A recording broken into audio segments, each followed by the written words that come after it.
आपकी अदालत मध्ये film star Rishi Kapoor यांच्यावर आरोप आहे की यांनी आपल्या चाहत्यांना निराश केलंय. ऋषीजी, रोमॅन्टिक हिरोच्या रूपामध्ये तुम्हाला जनतेने खूप प्रेम दिलं. 25 वर्ष नॉन स्टॉप लोकांनी तुम्हाला प्रेम दिलं. लोक विचार देखील करत होते 4-5 वर्ष अजून चालू शकतात, तुम्ही मध्येच सोडून दिलं.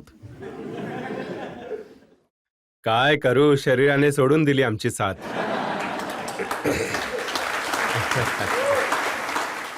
असे आहे की रजत बाबू, झालं असं की एक वेळ अशी आली होती की जेव्हा माझी पत्नी नीतू देखील बोलली मला आणि मी स्वतःला देखील बोललो की मला कंटाळा येतोय चित्रपटांमध्ये. मी फक्त जर्सी घालून उटी, स्वित्झर्लंड जाऊन फक्त गाणे गात होतो. झाडांच्या आजूबाजूला सोबत फक्त पळत होतो.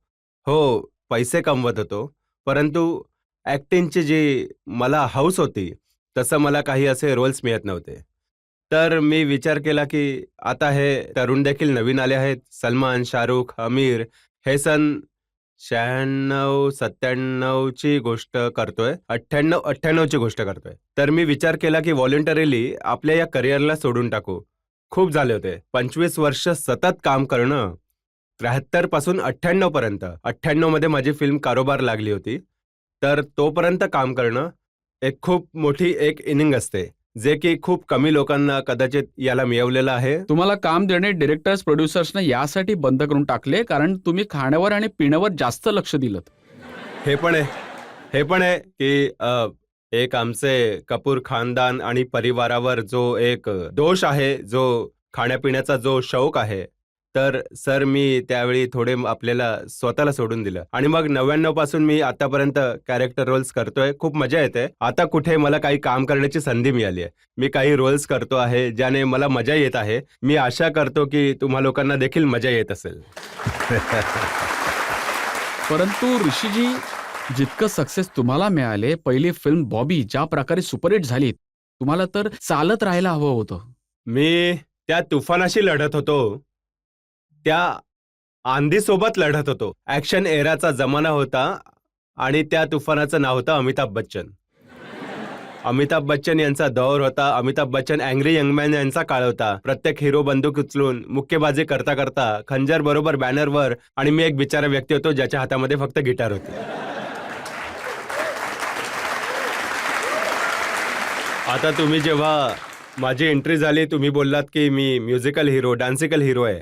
मी कधीच नव्हती इच्छा केली की माझे असे कोणते इंट्रोडक्शन व्हावे. माझी इच्छा आहे की माझे इंट्रोडक्शन व्हावे की मी कलाकाराच्या ऐपतीने आलो आहे. कारण की माझी इच्छा आहे की मी तुमचं मनोरंजन करू, तुमचं मन जिंकू एका कलाकाराच्या ऐपतीने. हे इंट्रोडक्शन यासाठी होते की बॉबीमध्ये तुमचा जो रोल होता तो एक रोमॅन्टिक हिरोचा रोल होता. बॉबी सर होऊन गेले या गोष्टीला 44 वर्ष, 44 इयर्स बॅक यार. कालची गोष्ट थोडीच आहे. त्यावेळी आम्ही बच्चे होतो, नादान होतो. किती, मी 20 वर्षाचा होतो, 20-21 वर्षाचा होतो. परंतु त्यानंतर तुमच्या जितक्या पण फिल्म्स आल्या त्या सुपरहिट झाल्या. प्रत्येक फिल्ममध्ये तुम्ही रोमॅन्टिक आणि 23 नव्या हिरोईन सोबत तुम्ही काम केले.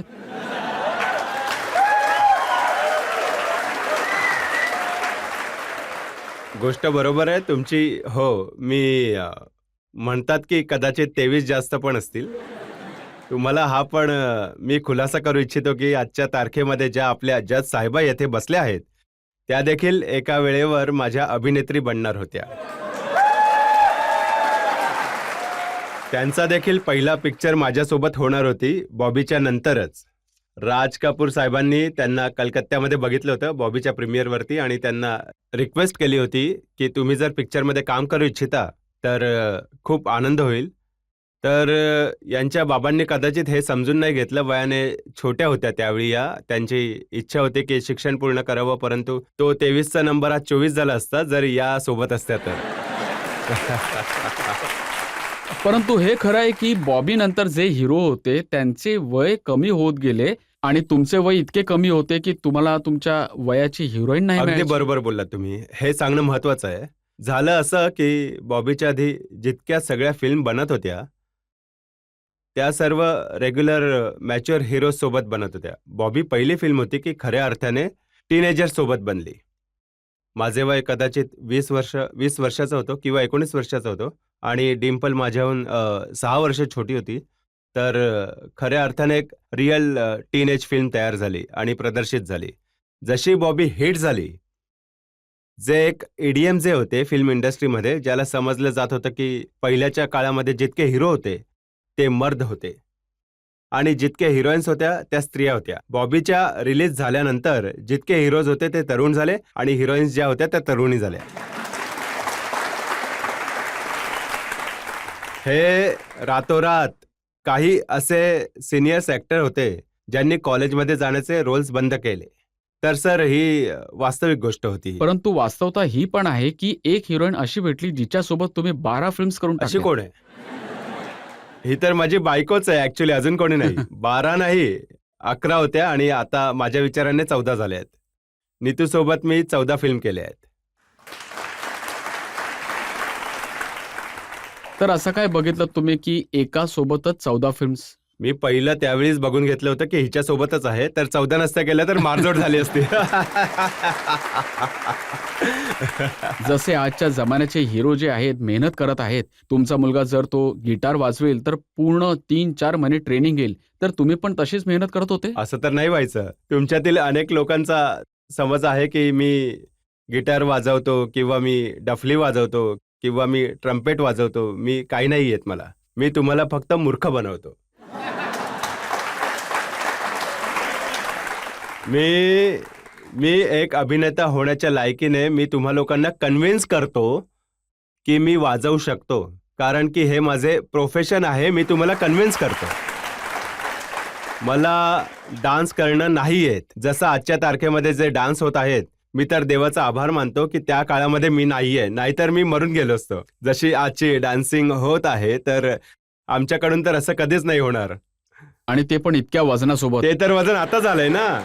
वजन तर आता झालंय, त्यावेळेस तर नव्हतं ना.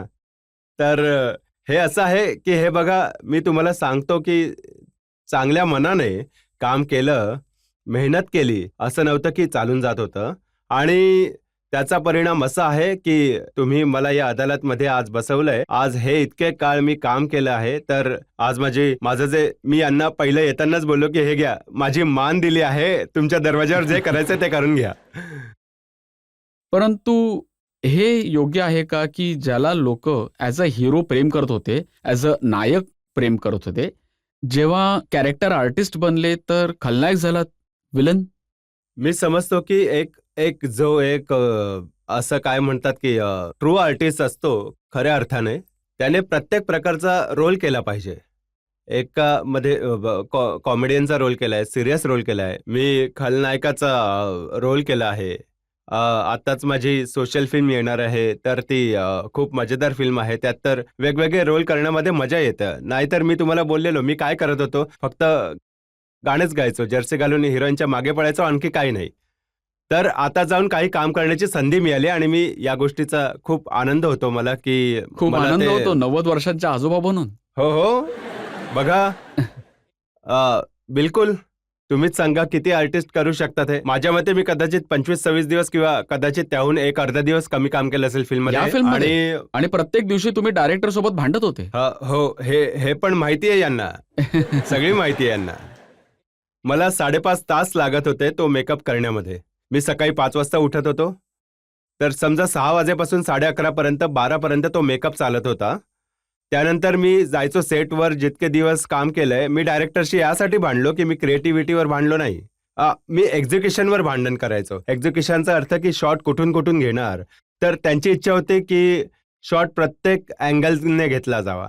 मी एक कलाकार आहे, जो मी स्वतःला समजतो की मी त्या स्पॉन्टेनियस स्कूलमधून आहे. मोठ्या नॅचरल स्कूलचा ॲक्टर आहे. मी काही मेथड ॲक्टर नाहीये. तसंही मला खूप आदर आहे. प्रत्येक प्रकारच्या ॲक्टिंग स्कूलची आदर करतो मी, सन्मान करतो. परंतु माझी स्टाईल जी आहे की एकदा करू शकतो मी, 2-3-4 वेळा केले तर मी स्टिल होऊन जातो. आणि त्यांची इच्छा होती की मी प्रत्येक डिरेक्शनचा तोच शॉट देऊ. तर मी त्यांना डेलिव्हर नाही करू शकत होतो. मी स्टिल होऊन जात होतो ॲज अन ॲक्टर. तर माझं भांडण यासाठी होतं की दादा तुम्ही मला सांगा माझा अँगल काय आहे. बिलकुल मी विरोधात होतो की ते नाही करावं प्रत्येक अँगलने माझा शॉट, कारण माझ्याने ते होत नव्हतं.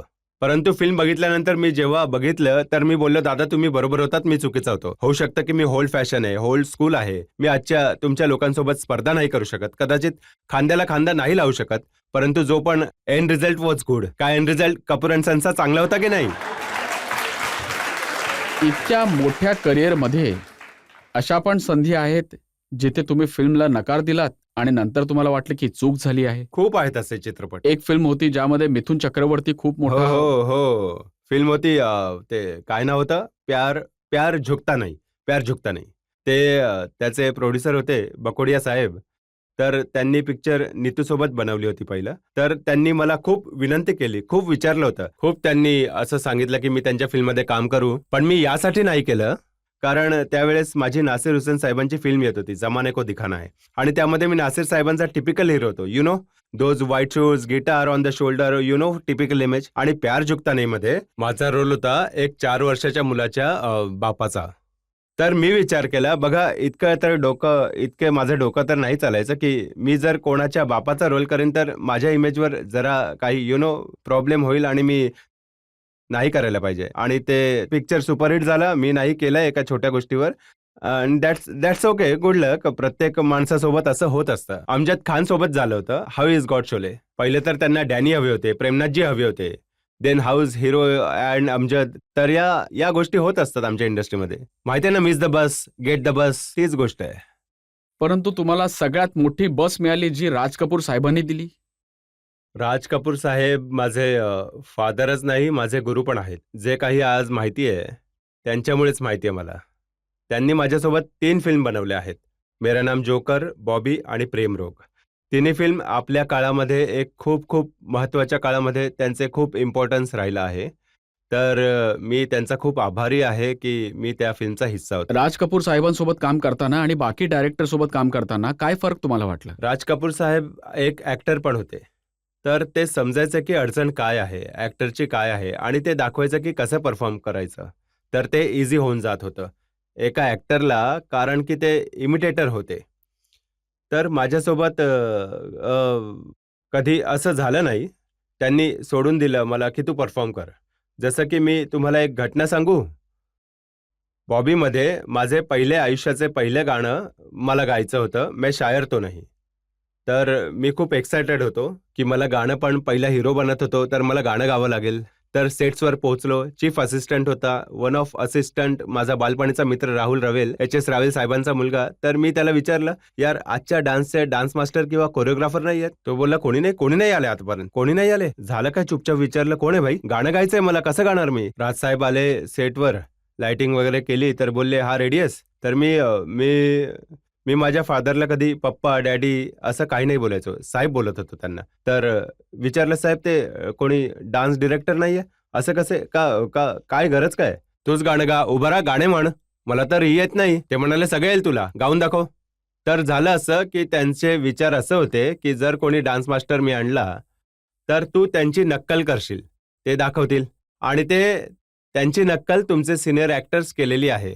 तर लोक म्हणतील की अरे बघा, ऋषी कपूर राजेश खन्नाची कॉपी करतोय किंवा धर्मेंद्रची कॉपी करतोय की शशी कपूरची कॉपी करतोय, कारण डान्स मास्टर शिकवतो ना काय करायचं ते. तर ते म्हणाले की तू आपली स्वतःची छबी बनव, आपली आयडेंटिटी बनव, असे तू गा. तर आता तुम्ही जेव्हा बघाल मैं शायर तो नाही गाणे, तर मी किती ऑकवर्ड आहे त्या गाण्यामध्ये. कधी हात असा उचलला जसे पोलीसमॅन उचलतात, जसे मी असं केलं आहे. मला काहीच नाही येत, बिलकुल नाही, की आता पण काही येत मला, तेव्हा देखील काही येत नव्हतं आणि आताही काही नाही येत.